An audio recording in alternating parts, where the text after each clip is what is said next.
So Costa Rica didn't exactly go to plan, and neither did Cameroon, Australia, Canada. So now it's Tunisia. Can we get out of the group stage for the first time since Ecuador? I certainly hope so. We revisit Group D for this one, which means the Aussies again, but also France and Denmark. And the FM gods in their good graces have offered up 2 of the world's top 10 ranked sides in our first 2 matches. Once again, I've chosen the same squad as real life, and while there are no major stars, we do have an interesting mix of young talent like Hannibal on loan at Birmingham from Man United, and Slimane, a central midfielder from Brøndby. Throw in some talents from the Tunisian league like midfield dynamos Romdane and Chalali, both of ES Tunis. Then the experience of Wabi Kazri, the Montpellier wide man, and Naeem Slitty, who of course dived for a penalty when we were in charge of Australia, but we'll forgive him for now. I experimented with tactics a little in my first game in charge against Cap Verde. Yeah, we won't be using that one again. But we bounced back with an easy win over Sierra Leone, meaning Tunisia are going to next year's AFCON tournament. A 1-0 win over Iceland in our World Cup warm-up set us up for France. Leave a comment below to let me know what kind of chance you think we have. We tried a 4-3-3 counter-attacking setup, looking to make use of our wide men, and it simply didn't work, with Fakir getting behind our defence far too easily in the very first minute. We were 2-0 down before the half-hour, first giving the ball away to Fekir out wide, and then failing to dispossess Mbappe and failing to clear before Benzema tapped in. Mbappe then grabbed a goal of his own moments later, but was called back for offside. And again in the second half, the PSG forward moving just too early for that to count. But a third legitimate goal eventually came, and it was Griezmann who scored it. 3-0. Not exactly the most inspired of starts. Making our next match with Denmark must win. Seeing as our wide men had been so ineffective against France, we opted for a narrow 4-3-1-2, a formation that had worked in our warm-up games against Sierra Leone. Early signs were not good though, as we again went behind early, with Kaya nodding in 60 seconds after the start. We were more creative and productive than in that first game, however, and nearly equalised as Kazri hit the post. Into the second half then, we were chasing the game, and you're about to witness one hell of a goal from Kazri. Great pressing in the build-up. This time, we were offside. Late in the game now, only minutes left on the clock, and things were looking desperate. Surely, not another defeat, not another group stage elimination. We were throwing everything forward, but the Danes were closing everything down, and with 4 minutes on the clock, it looked like another overhit pass and a chance wasted. But wait! Pause right there. Kier, scorer of the first goal, got injured as he controlled the ball and collapsed to the ground in agony. Now what should we do here? Pass the ball out of play so he can receive treatment? Or just stop the game and show concern for an injured fellow professional? Especially as we see the goalkeeper Schmeichel here instinctively moving towards his teammate. But all the frustration, all the disappointment, all the struggles of recent episodes, it just became too much. So Kinesi played on and scored. The Sami Zayn to Denmark's Kevin Owens. Denmark had used all their subs as well, so we're down to 10 men as we chased a winner, and it came in stoppage time as Kazri fired home. There was even time for a third goal, but it was ruled out for a push. But that didn't matter. What mattered was we had got to win, whatever the cost. And with the Danes having dropped points against Australia on match day 1, we were suddenly in pole position to take second behind the French. So would our newly found heelish, ruthless streak take us to victory against Australia?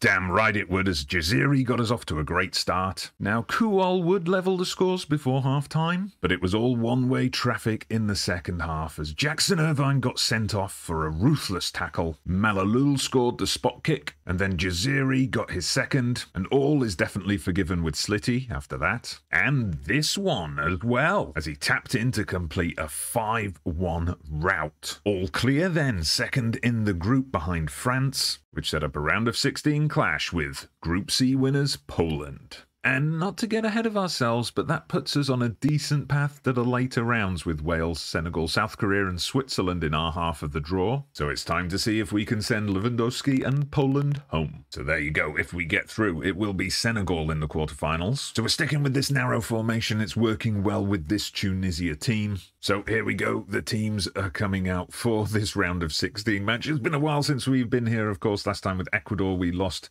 to the United States. It was only with Ghana where we've got past the round of 16 so far, so maybe African teams are good to manage for us. We'll see. Anyway, first highlight. We're playing in black today, but we get dispossessed despite having quite a good attacking position. Poland looking to build something from the back. We know they've got dangerous attacking players, but we win it back. Kazri into Jaziri, and he's scored a goal. He's scored a goal. Oh, there's going to be a VAR check. There's going to be a VAR check. He might have moved a little bit too soon, Jaziri, there, but let's see what they say. It's been disallowed. Damn it. So far, we've been dominating this game. Poland haven't really created much, but we need to take advantage. Of course, they're a dangerous team. They can score any time, but so can we. Slitty nearly scoring an absolute worldie there. All right, next highlight starts with us playing the ball out of defence, but that was a poor play forward. We've lost out. I thought for a second there.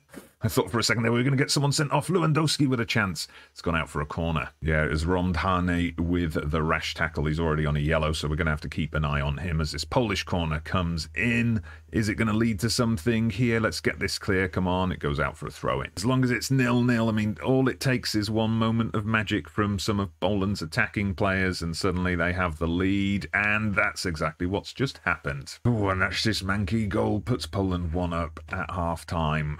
We really should have taken advantage of one of those early opportunities. Right, no changes from me yet. We've had a team talk. We're trying to pump everybody up. Can we get an early goal here? Oh, nearly.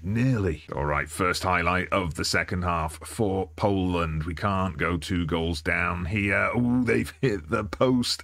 We've been the brighter team in this early stage of the second half, but again we see the threat Poland have. If we overexpose ourselves, they are going to punish us. Right, time I think for some substitutions. We can see here Skiri is not playing well and Wabi Kazri is having a bit of a mare today. So Kenisi, who ruthlessly scored that goal against Denmark, we're going to put him on, and let's get Slimani on there as well. Fresh legs. Hopefully they're going to add a new dynamic to the game. We know we can mount a comeback. We did it against Denmark. We were supremely good against Australia. We just need to find a bit of that attacking spice here.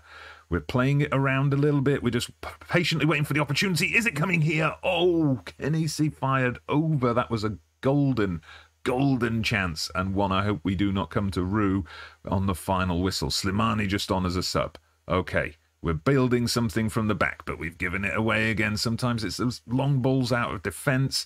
Perhaps that's something we need to look at, try to get some more patient play out from the back. But it is Poland coming forward. Lewandowski has been quiet in the highlights, but that doesn't mean he's not going to produce a moment of magic. Thankfully, we save, and the highlight ends there.